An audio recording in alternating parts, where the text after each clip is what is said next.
जय श्री कृष्ण भक्तों, आप सभी श्रोताओं का हृदय से स्वागत है। आज हम एक ऐसी अद्भुत यात्रा पर चलते हैं। गर्भ के अंदर जब जीवात्मा होता है उसे 10 महीने की यात्रा पूरी करनी पड़ती है। जो केवल विचार नहीं, ये प्रत्येक जीवात्मा का अनुभव होता है। केवल शब्द नहीं, वो आत्मा की स्मृति है। केवल कथा नहीं, ये ब्रह्मांड की सबसे बड़ी मौन लीला है। आज से आप और हम सब मिलकर के उस द्वार की ओर बढ़ते हैं जिसे संसार ने अक्सर अनदेखा किया है, जिसकी विज्ञान की भाषा में भी जिज्ञासा जगी हुई है, लेकिन जड़ें शून्य से भी पुराना है।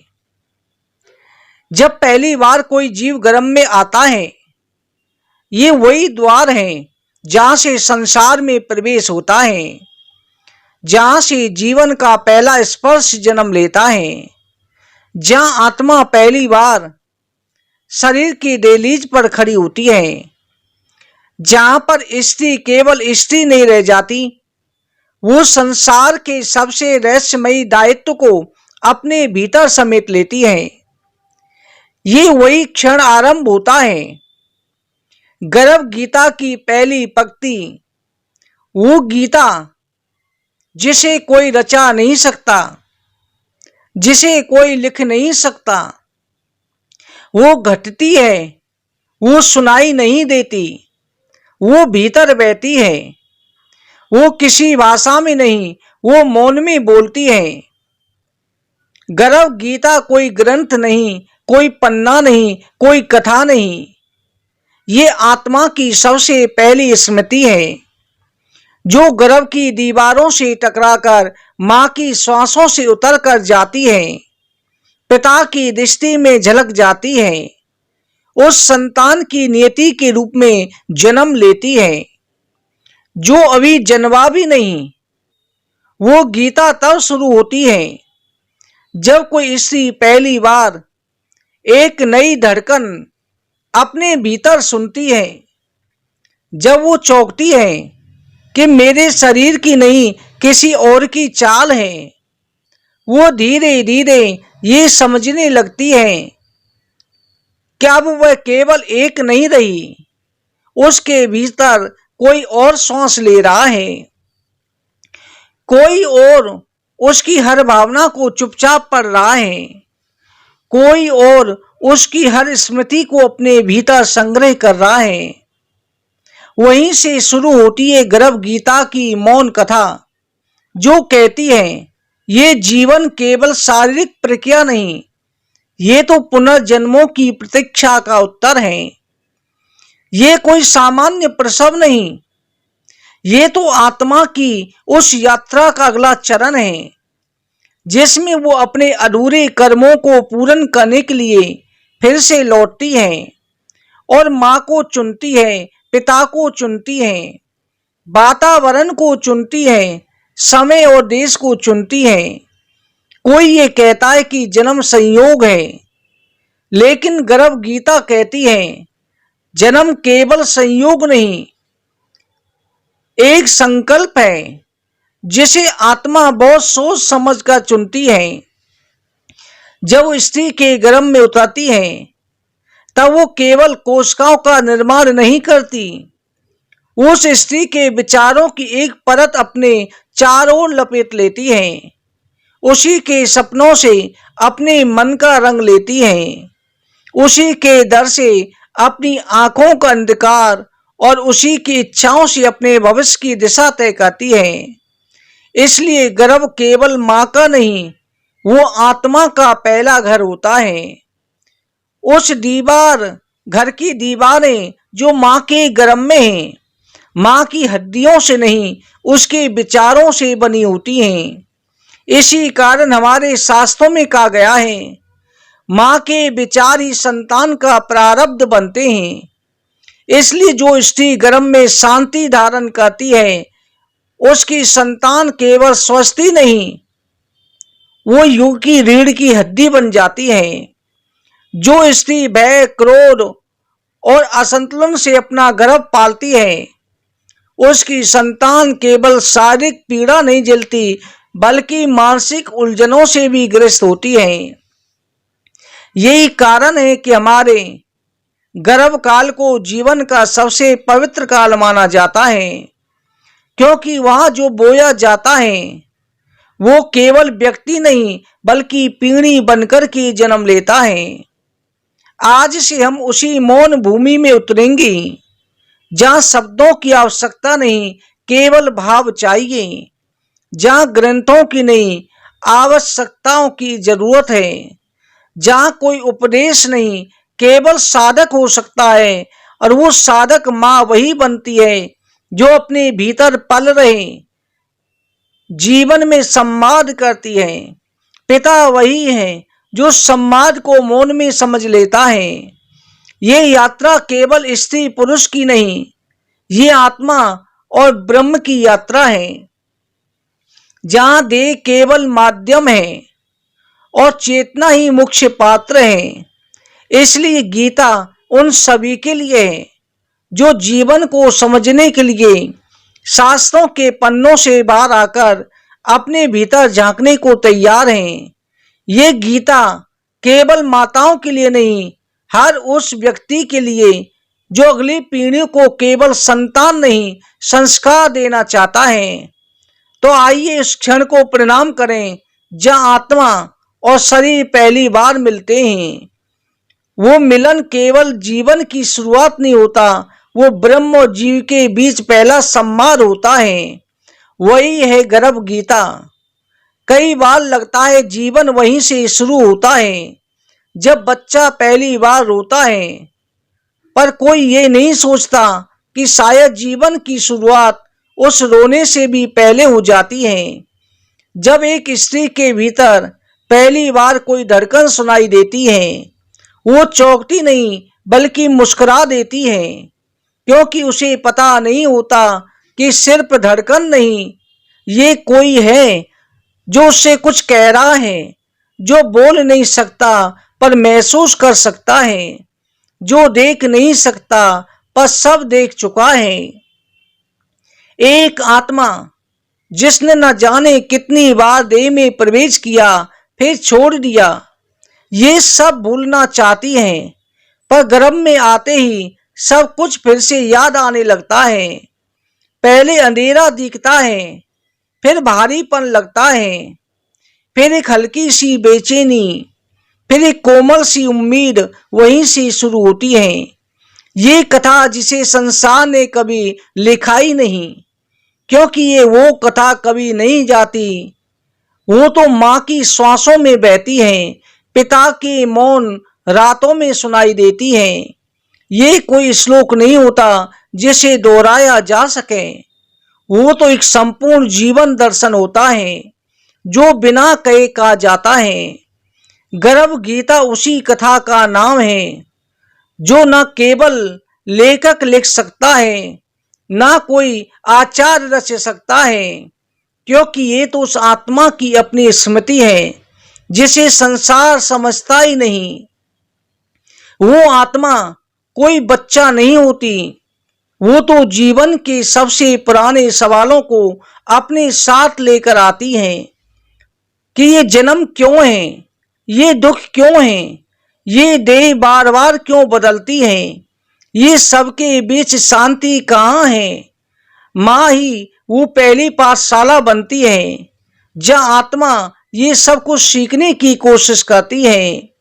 माँ क्या सोच रही है, क्या महसूस कर रही है, किससे डर रही है, किसे माफ नहीं कर पा रही, किसके लिए दुआ कर रही है, किसके लिए रो रही है, ये सब वह आत्मा भीतर ही भीतर गहन कर रही होती है। वो उसके भीतर जन्म नहीं ले रही, वो उसकी आत्मा के इर्द गिर्द घूम रही होती है, उसकी भावनाओं से अपने विचार बना रही होती है, उसके डर से अपना स्वभाव, उसके निर्णयों से अपना कर्म। ये वही क्षण होता है जिसे शास्त्रों ने सबसे पवित्र समय कहा है। क्योंकि वही ये समय है जब आप किसी को बिना कहे दिशा दे सकते हैं, बिना शिक्षा दिए जीवन का भाव दे सकते हैं। ये केवल माँ की जिम्मेदारी नहीं होती, ये पिता की भी तपस्या होती है, क्योंकि उसके निर्णयों से बच्चे का भाग्य बनता है। उसकी चुप्पी भी एक मंत्र की तरह बच्चे की चेतना में उतर जाती है। इसलिए जब कोई ये कहता है कि बच्चा कैसा निकलेगा, ये जन्म के बाद तय होगा, वो केवल शरीर की बात कर रहा होता है, आत्मा की नहीं। क्योंकि आत्मा तो गर्भ में तय कर लेती है कि उस किस मार्ग पर चलेगी। वो माँ के विचारों से उस मार्ग को स्थिर करती है। इसलिए आप चाहते हैं कि आपका बच्चा केवल समझदार नहीं बल्कि विवेकशील हो, केवल बुद्धिमान नहीं बल्कि सदहृदय हो, केवल तेजस्वी नहीं बल्कि करुणा में भी हो। आपको गर्व से उसे ये वातावरण देना होगा जहां हर सोच, हर भाव, हर स्पर्श एक तप बन जाती है। तभी वो आत्मा गर्व से ही आत्मज्ञान को छू लेती है। वो जब जन्म लेती है तो रोती नहीं, मुस्कुराती है, क्योंकि वो जानती है कि अब उसे भटकना नहीं, अब उसे याद है कि वो कौन है, वो क्यों आई है। यही है गर्भ गीता का मूल भाव। वो केवल माँ के लिए नहीं है, ये पिता के लिए भी नहीं है, ये दादी के लिए भी है, ये पूरे घर के लिए है, जहाँ एक जीवन जन्म ले रहा है। क्योंकि हर स्वर, हर ध्वनि, हर तनाव, हर प्रेम आत्मा की दिशा को आकार दे रहा है। इसलिए हर केवल शरीर ही नहीं, ये भविष्य की रूपरेखा है। गर्भ गीता कहती है, यदि आप चाहते हैं कि आत्मा केवल जीवित ना रहे बल्कि जीवंत हो, तो ऐसा घर दीजिए जहाँ माँ की प्रार्थना शुद्ध हो, पिता की नजर संयमी हो, घर की हवा संस्कारों से भरी हो। ये कोई धार्मिक नियम नहीं, ये आत्मा की रचना प्रक्रिया है। ये इस युग का सबसे बड़ा सत्य है, जिसे जानना हर उस व्यक्ति का धर्म है जो एक नई पीढ़ी को जन्म देने जा रहा है। कभी कभी आत्मा थक जाती है जीवन की पुनर्वृत्तियों से। जन्म के पहले क्षण से एक घुटन उसके भीतर भर जाती है, जो कहती है कि उस देह से पहले भी रह चुकी है। वो माँ की कोख में उसी तरह लिपटी है जैसे वो किसी पुराने वस्त्र को फिर से पहनने को विवश हो गई हो। यही वो भाव है जिसे कोई बाहर से देख नहीं सकता, पर आत्मा के भीतर बार बार वही घड़ी लौटती है, वही शून्य, वही याचना, वही द्वंद्व। आखिर कब तक ऐसा चलेगा? जब तक उस प्रश्न का उत्तर नहीं मिलता, आत्मा फिर जन्म लेती है, फिर मृत्यु को गले लगाती है, फिर वही पीड़ा, फिर वही मोह, फिर वही अधूरा सुकून। ये चक्र चलता ही रहता है, क्योंकि मन कहीं नहीं टिकता, वो बस भटकता है। ये भटकाव कोई बाहरी नहीं, ये तो भीतर ही सबसे बड़ी जंग है। ये वही युद्ध है जिसके कारण अर्जुन भी रणभूमि में अपने अस्त्र छोड़ बैठा था, क्योंकि वो जान गया था कि शत्रु बाहर नहीं, भीतर है, वो मन है। जब अर्जुन ने कहा कि हे माधव, ये मन अत्यंत चंचल है, वायु की गति से अधिक वेगवान है, इसे बांधना संभव है, वो केवल स्वयं ही नहीं समस्त मानवता की ओर से बोल रहा था। उसके वो प्रश्न किया था जिसे आज भी हर कोई अपने भीतर दोहराता है, आखिर इस मन से छुटकारा कैसे मिले? ये जो हर रोज मुझे किसी न किसी लोभ में फंसाता है, ये जो कभी क्रोध में मुझे जला देता है, कभी वासना की ओर ढकेल देता है, कभी मोह की जंजीरों से जकड़ लेता है, कभी मेरे भीतर ऐसे गर्व को भर देता है कि मैं स्वयं को ही सबसे श्रेष्ठ समझने लगता हूँ। क्या इस चक्र से बाहर निकलने का कोई मार्ग है? क्या इस बार इस देह को केवल भोगने नहीं बल्कि मुक्ति पाने के लिए धारण कर रहा हूँ? तभी श्री कृष्ण मुस्कुराते हैं और कहते हैं कि हे पार्थ, ये मन सच में अशांत है, लेकिन असंभव नहीं। यदि कोई व्यक्ति निरंतर अभ्यास और वैराग्य के साथ इस मन को मेरी भक्ति में लगाता है तो धीरे धीरे उस मन की ओर से मुड़ने लगता है। जैसे नदी का प्रवाह धीरे धीरे अपने किनारे पहचानने लगता है। ये मन कोई दुश्मन नहीं, ये तो बस एक अशिक्षित बालक है जो हर चमकती वस्तु को खिलौना समझ बैठता है। उसे बार बार समझाना पड़ेगा, बार बार उसे वापस लाना होगा। ये एक दिन में नहीं होगा, इसे एक यात्रा की तरह लेना होगा, जहाँ हर दिन एक परीक्षा है, हर भावना एक पीठ है, हर पाठ है, हर शिक्षा है, हर विचार एक दिशा है। अर्जुन फिर पूछता है कि हे प्रभु, कुछ लोग गृहस्थ जीवन में रहकर आपकी भक्ति करते हैं, कुछ जंगल में जाकर तपस्या करते हैं, ये सब कुछ केवल आपका नाम क्यों नहीं जपते? आपका मार्ग कौन सा है? कैसी आत्मा जाने की सही चल रही है या नहीं? तब श्री कृष्ण कहते हैं कि हे अर्जुन, सच्ची भक्ति ना जंगल मांगती है, ना घर त्याग मांगती है। सच्ची भक्ति भीतर से भाव से होती है। वो प्रेम जिसमें मैं प्राथमिकता हो जाऊं, वो विचार जिसमें मेरी स्मृति रहे, वो कार्य जिसमें अहंकार ना हो, वो मेरी ओर बढ़ने का मार्ग है। कुछ लोग घर में रहते हुए भी सन्यासी होते हैं क्योंकि उनका मन निष्काम होता है। कुछ वन में रहते हुए भी संसारिक होते हैं क्योंकि उनका हर मन हर क्षण किसी फल की आकांक्षा में भटकता है। इसलिए देह कहाँ है, इसलिए अधिक ये जानना जरूरी है कि मन कहाँ है। ये मन मेरी ओर है तो वही भक्ति है, वही ज्ञान है, वही मुक्ति है। अर्जुन ये सुनकर के फिर कहता है कि हे प्रभु, जब मृत्यु होती है तो आत्मा उस सबको साथ लेकर जाती है। उसने जीवन में सोचा, अनुभव किया और चाहा, लेकिन क्या ऐसा नहीं हो सकता कि गर्भ में आते ही वो सब कुछ भूल जाती है, फिर से शून्य बन जाती है? तब श्री कृष्ण कहते हैं कि नहीं अर्जुन, आत्मा कभी कुछ नहीं भूलती, वो बस थोड़ी देर के लिए विस्मृति की चादर ओढ़ लेती है ताकि वो नया आरंभ कर सके। परंतु जो भाव माँ के गर्भ में रहते हुए आत्मा को मिलते हैं, वो सब उसकी स्मृति को पुनः जागृत करते हैं। यही कारण है कि माँ वो शुभ विचार करती है, यदि वो गीता का चिंतन करती है, यदि वो भय के बजाय विश्वास रखती है, तो आत्मा केवल जन्म नहीं लेती, वो अपने पिछले जन्मों के अधूरे कर्मों को पूर्ण करने की दिशा में अग्रसर हो जाती है। यही वो क्षण होता है जो किसी भी आत्मा के लिए सबसे मूल्यवान होता है, क्योंकि वहाँ केवल शरीर नहीं गढ़ रही होती, वो अपनी नियति भी तय कर रही होती है। और यही गर्भ गीता का रहस्य है। जब माँ स्वयं को साधना की स्थिति में लाती है, तब संतान के भीतर जन्म से पहले ही दिव्यता उभरने लगती है। ये कोई अशक्ति शक्ति नहीं, ये ब्रह्म का नियम है। अर्जुन ये सुनकर के मौन हो जाता है, क्योंकि वो समझ चुका है युद्ध केवल बाहरी नहीं है, सबसे बड़ा युद्ध तो भीतर है। विजय उसी की है जो अपने मन को श्री कृष्ण को समर्पित कर सके।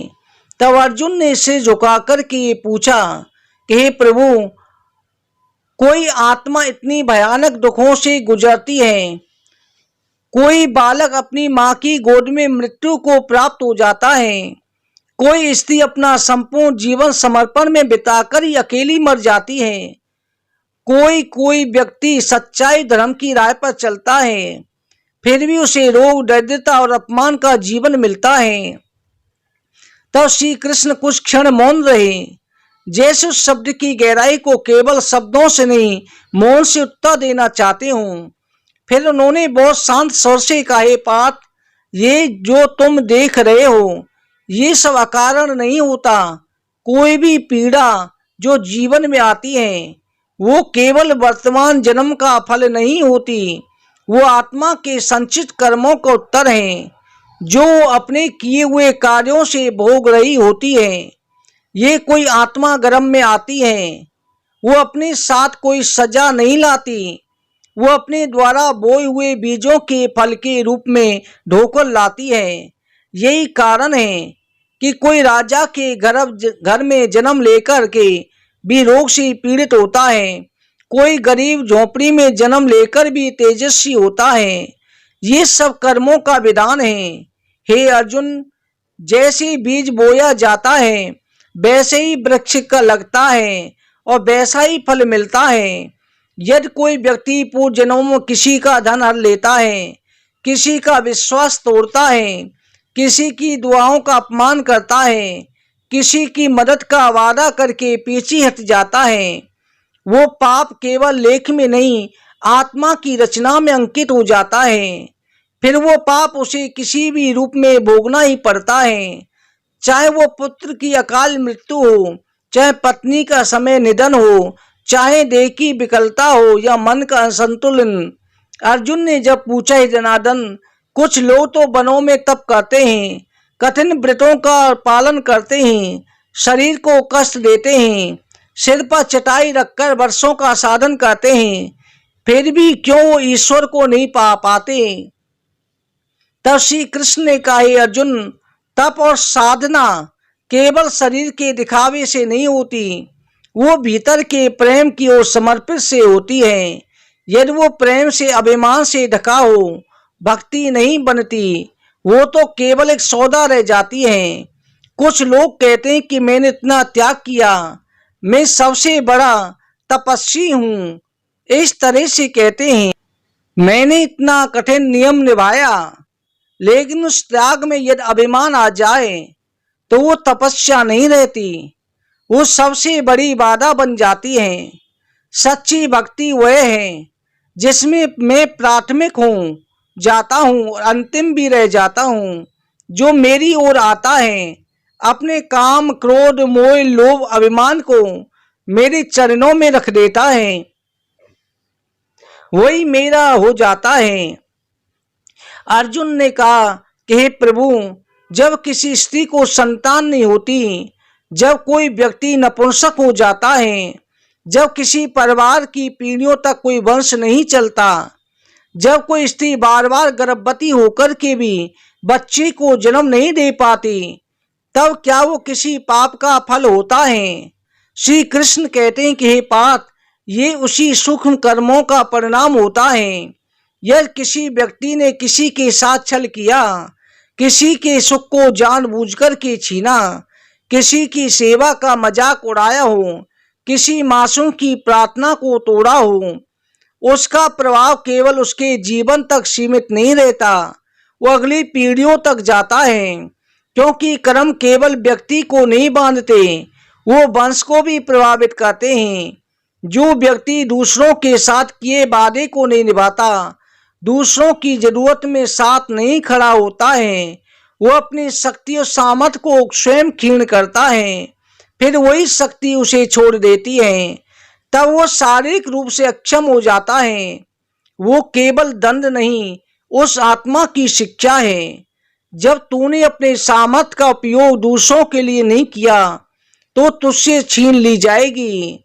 अर्जुन पूछता है कि प्रभु, क्या कोई इन सब दुखों से कभी मुक्त हो सकता है?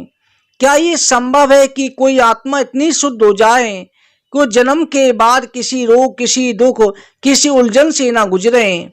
श्री कृष्ण मुस्कुराकर कहते हैं, अर्जुन, संभव है यदि आत्मा अपने भीतर के दोषों को पहचान कर उन्हें भक्ति के द्वारा धो दे, यदि वो अपने प्रत्येक कर्म को ईश्वर के प्रति समर्पित भाव से करें, यदि उसका मन केवल परिणाम की इच्छा से नहीं बल्कि कर्तव्य की भावना से कर्म करें, यदि वो किसी से प्रेम में अपेक्षा न रखें, यदि वो सेवा में बदले की आशा ना करें, यदि वो अपने किए हुए प्रत्येक कार्य को मेरी पूजा माने, धीरे धीरे उस अवस्था में पहुंच सकती है जहां कर्म के बंधन टूटने लगते हैं।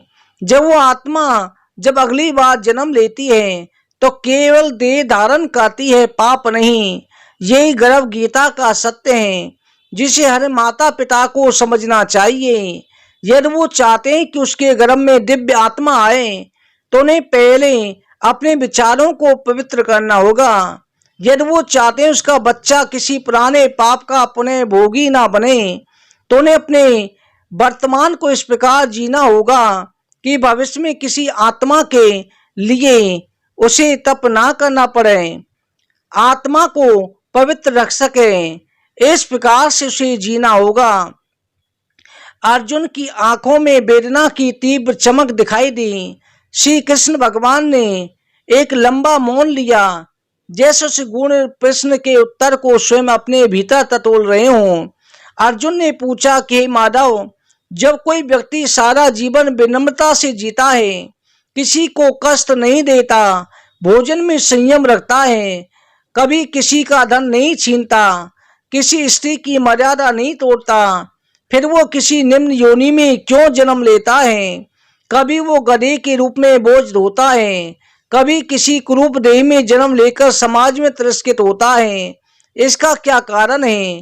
प्रभु, क्या वो वही भाग्य है जो कोई और रहस्य है? तब श्री कृष्ण भगवान ने धीरे से कहा, धनंजय, ये संसार जैसा दिखता है वैसा नहीं है। ये जो शरीर है ये आत्मा की केवल एक झलक है। आत्मा अपने पूर्व जन्मों के कर्मों का भंडार लेकर जब गर्भ में प्रवेश करती है तो कुछ अधूरे उत्तरों के साथ आती है। उन उत्तरों को खोजने के लिए कोई भी योनि ले सकती है। वो मनुष्य जीवन केवल देह का संयोग नहीं, ये कर्मों का प्रतिबिंब है। जब कोई व्यक्ति अपनी वासनाओं के अधीन होकर किसी और की पत्नी या बेटी को व्यापार की वस्तु बना देता है, जब कोई पिता विवाह के नाम पर धन को प्राथमिकता देता है, जब कोई माँ किसी और की बेटी को केवल धन के लोभ से खरीद कर लाती है, तो केवल समाज नहीं तोड़ते, उस आत्मा की प्रकृति को विकृत कर देते हैं। फिर वो विकृत देह में बदल जाती है। वो शरीर किसी भयावह रोग से पीड़ित होता है, उसका रक्त दूषित हो जाता है, उसका मन टूट जाता है। जन्म जन्मांतर तक वो देह केवल एक दंड बन जाती है। उसी प्रकार जो लोग केवल स्वाद के लिए जीव हत्या करते हैं, जो शराब में डूबकर अपनी चेतना खो देते हैं, जो अपने मनोरंजन के लिए दूसरों को यातना देते हैं, वो सब धीरे धीरे उस अवस्था तक पहुंचते हैं जब उनका मन केवल क्रूरता का घर बन जाता है। जब वो आत्मा देह का चयन करती है, उसे केवल वही मिलती है जो उसके विचारों की छाया है। वो गधा बनता है तो जीवन भर बोझा ढोता है, क्योंकि उसने अपने जीवन में दूसरों को भार बना दिया था। वो सूगर बनता है क्योंकि उसने केवल अपनी इंद्रियों के लिए भरण किया था, कभी आत्मा की भूख नहीं समझी। वो बिल्ली बनता है जो चोरी से पेट भरती है, क्योंकि उसने कभी किसी को खुले हृदय से भोजन नहीं दिया था। वो स्त्री को जन्म जन्मांतर तक झूठ बोलती है, दूसरों को कलंकित करती है, निर्दोषों को दोषी ठहराती है। वो ऐसी योनि में जाती है जब उसकी वाणी का मूल्य समाप्त हो जाता है। वो समाज के सबसे निचले स्तर पर भी विश्वास से वंचित रहती है। अर्जुन, ये सब केवल भाग्य नहीं है, ये उस आत्मा की गहराई से चलती आई इच्छाओं का फल है।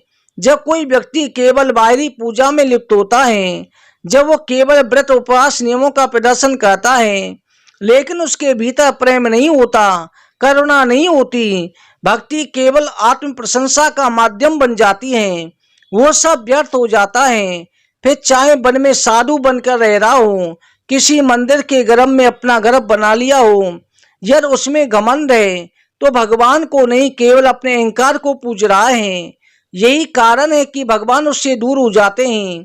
श्री कृष्ण कहते हैं, पार्थ, ये केवल भक्ति विधि का विधान नहीं है, ये केवल नियमों का संग्रह नहीं है, ये तो उस भाव की तरंग है जिसमें आत्मा स्वयं को मिटा करके मुझे स्वीकार कर लेती है। जहाँ कोई उपेक्षा नहीं होती, कोई परिणाम नहीं होता, कोई प्रदर्शन नहीं होता, तभी मैं उस आत्मा को अपना रूप देता हूँ। अर्जुन जब पूछता है कि प्रभु, आपने कुछ को इतना सुंदर क्यों बनाया, कुछ को इतना क्रूप, कुछ को धन वैभव दिया, कुछ को दरिद्र क्यों रखा, क्या ये सब केवल संयोग है? इसके पीछे भी कोई नियम है? श्री कृष्ण कहते हैं अर्जुन, ये सब कर्म की विविधता है। जो व्यक्ति पूर्व जन्मों में दूसरों का अपमान करता है और दूसरों के अपमान के कारण भोगना पड़ता है, जो सुख भोगता है, जो दूसरों का सम्मान करता है, शुद्ध आचरण करता है, विनम्रता मधुरता से बोलता है, जो समाज में सद्भावना फैलाता है, जो गरीबों की सेवा करता है, बीमारों की सेवा करता है, जो पवित्र विचारों से अपना जीवन जीता है, उसे अगले जन्म में सौंदर्य यश धन की प्राप्ति होती है, क्योंकि ये सब उसकी आत्मा की स्वतंत्रता के रूप हैं। वही आत्मा जब देह धारण करती है, अपने साथ उस को लेकर के आती है। जो चेहरा नहीं, केवल चेतना को सुंदर बनाता है। जो व्यक्ति दूसरों के सुख में जलता है, जो ईर्ष्या करता है, धोखा देता है, विश्वास तोड़ता है, गंदे विचार रखता है, वो हर क्षण क्रोध और लोभ में जीता है। उसकी आत्मा उस घर पे छाया पे पड़ती है, अगले जन्म में उसकी देह का रूप बनती है। वो कुरूप होता है, दरिद्र होता है, क्योंकि वो भीतर से खोखला हो चुका है। ये विविधता का उत्तर है। ये कोई संयोग नहीं, ईश्वर का न्याय है, जो बिना किसी शोर के हर आत्मा के साथ स्वयं करता है।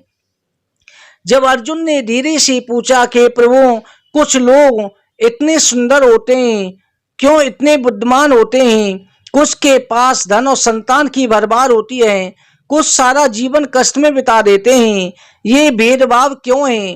क्या ईश्वर किसी पर विशेष कृपा देता है, किसी को उपेक्षित छोड़ देता है?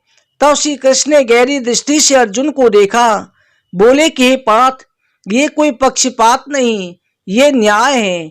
ये वो न्याय है जो बिना अदालत के होता है, लेकिन अचूक होता है, जो ना कोई वकील चाहता है ना गवाह चाहता है, क्योंकि कर्म का न्याय है। कर्म ही माप है जिसमें आत्मा का भविष्य गढ़ा जाता है।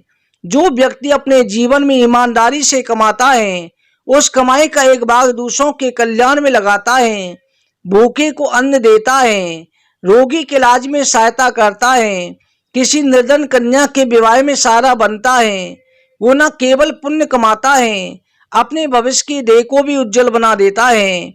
ऐसे लोगों को अगले जन्म में सुंदर स्वरूप मिलता है, क्योंकि उन्होंने दूसरों को पीड़ा को अपना सौंदर्य बना लिया था। जिन्होंने दूसरों को अन्न दिया था, उन्हें अगले देह में वो तेज मिलता है, उनके चेहरे को दिव्य बना देता है। जिन लोगों ने ज्ञान बांटा, दूसरों को शिक्षित किया, पुस्तकें दान की, सत्संग कराया, उन्हें अगली बार बुद्धि विवेक वो आभूषण मिलता है जिसे कोई विश्वविद्यालय नहीं दे सकता।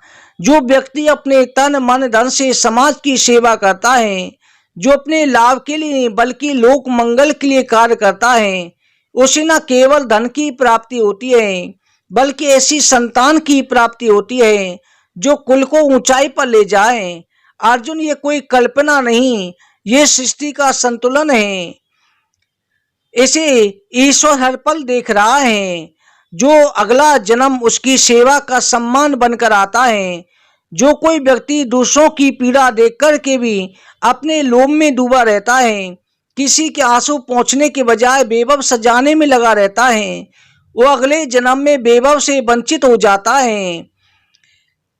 यही कारण है किसी को सुखी परिवार मिलता है, किसी को जीवन भर केवल तनाई मिलती है। श्री कृष्ण कहते हैं, अर्जुन, मेरी दृष्टि में सब समान है, लेकिन आत्मा अपने कर्मों में स्वयं अपने जीवन की रेखा खींचती है। यही कारण है कुछ लोग जन्म से पुण्य के साथ आते हैं, कुछ लोग जन्म जन्मांतर के पापों का भार लेकर आते हैं। अर्जुन ने फिर पूछा, हे प्रभु, सब लोग जानते हैं धन और भोग क्षणभंगुर है, फिर भी क्यों इन्हीं के पीछे भागते हैं? क्यों कोई भी आपकी भक्ति नहीं की ओर नहीं मुड़ता? भगवान श्री कृष्ण ने कहा, अर्जुन, सब अज्ञान का परिणाम है।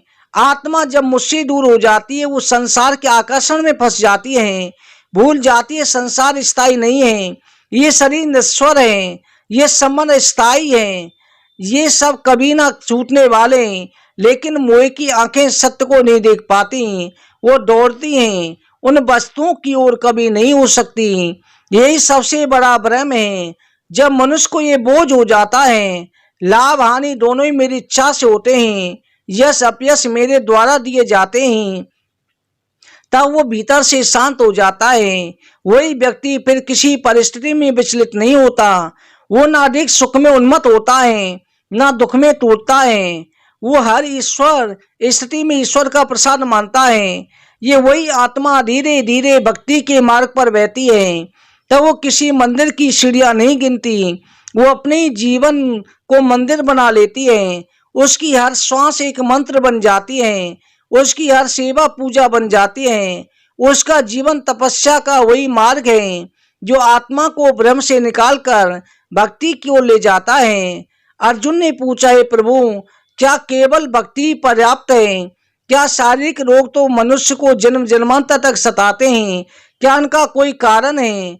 क्या वो केवल शरीर के कारण है या मन और आत्मा से जुड़े हैं?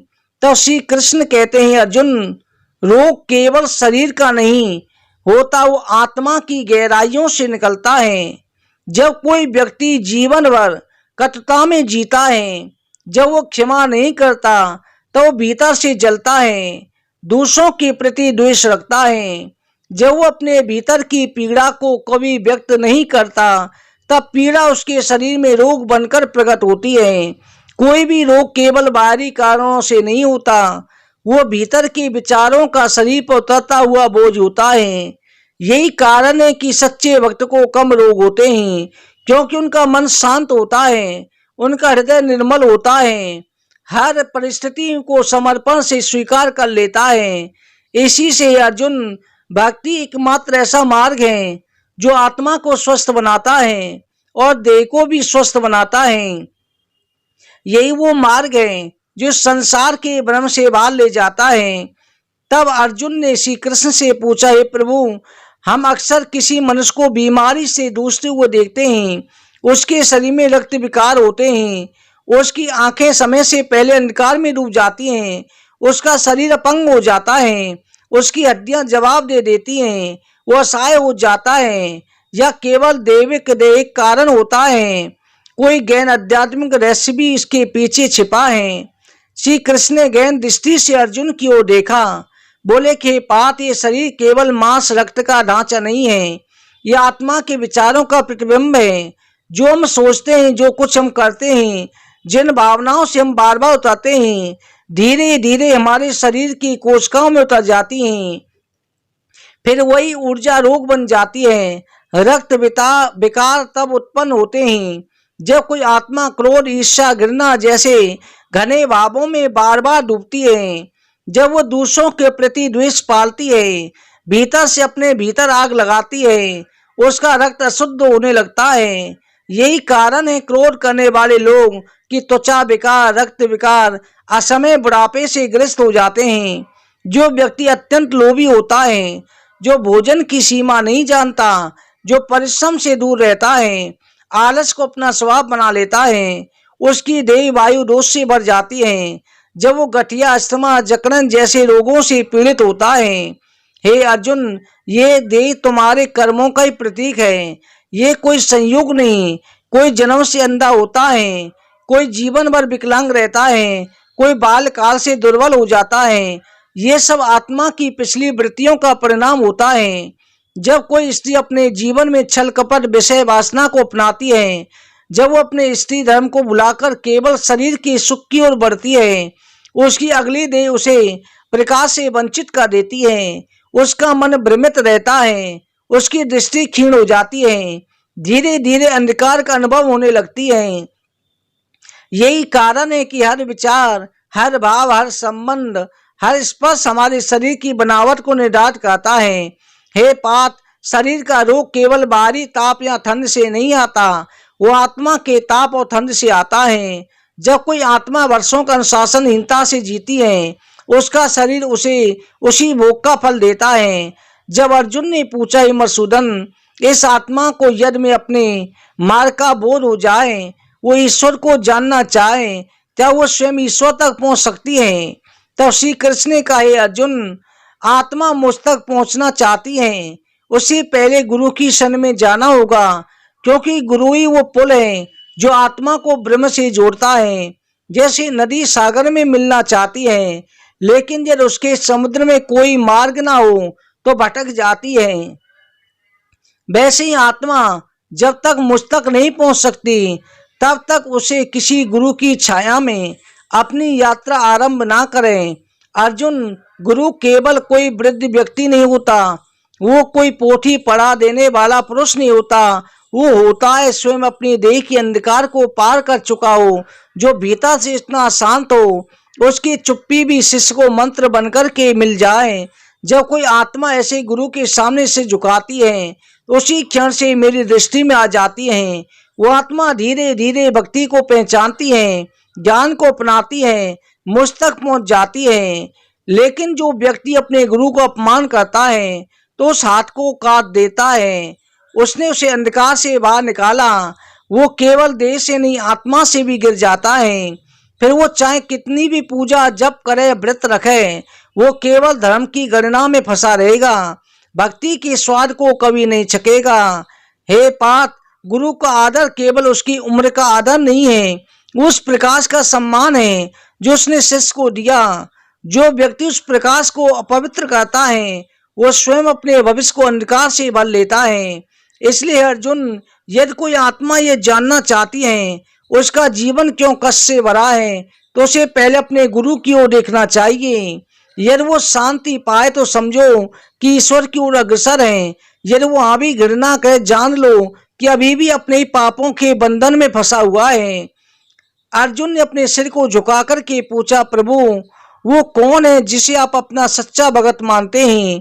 तब श्री कृष्ण ने गहरी दृष्टि से उसकी ओर देखा, कहा कि कुंती नंदन, जो आत्मा सब कुछ त्याग कर केवल मुझे स्वीकार करती है, जो अपने जीवन के हर निर्णय मेरे स्मरण को आधार बनाती है, जो अपने भीतर के मोह अंधकार वासना को मेरी चरण में धूल में समर्पित कर देती है, वो ही मेरी सच्ची भगत है। यदि वो आत्मा एक स्त्री है तो गृहस्थ जीवन में रहते हुए भी ब्राह्मण की तरह संयम और सेवा में लीन रहती है। जिसने अपने गुरु को ही भगवान का प्रतिरूप मान लिया वो स्त्री मेरी दृष्टि में सबसे पवित्र है। हे पार्थ, संसार में कोई भी साधना गुरु की कृपा के बिना फलदायी नहीं हो सकती। जो आत्मा अपने गुरु से विमुख हो जाती है वो चाहे कितने भी यज्ञ करे, व्रत करे, तीर्थ करे, गीता का पाठ करे, वो केवल बाहरी कर्म करेगा लेकिन उसका अंतकरण रिक्त रहेगा, क्योंकि गुरु वो सेतु है जो आत्मा को ब्रह्म से जोड़ता है, जो सेतु को तोड़ देता है। फिर वो भटकता ही रहता है, वो चाहे मनुष्य देह में हो पर भीतर से अंधकार में होता है। वही अंधकार उसे किसी कुत्ते, किसी स्वर, किसी नीच योनि में गिरा देता है। जो व्यक्ति गुरु को केवल एक व्यक्ति समझकर उसका तिरस्कार करता है वो संपूर्ण पुण्य नष्ट हो जाते हैं। जैसे शराब के पात्र में डाला गया गंगा जल भी अपवित्र हो जाता है, वैसे गुरु से विमुख आत्मा का हर पुण्य व्यर्थ हो जाता है। जीवन भर आलस्य में डूबा हुआ ऐसा अजगर बन जाता है जो चलना तो दूर अपने लिए दिशा भी नहीं खोज पाता। हे अर्जुन, दीक्षा केवल एक संस्कार नहीं, वो चेतना का पुनर्जन्म है। वो क्षण है जब आत्मा इसे स्वीकार करती है, जब वो भटकना नहीं चाहती, वो ज्ञान के प्रकाश से जीना चाहती है। गुरु होता है उस आत्मा को अंधकार से निकालकर परमात्मा की ओर ले चलता है।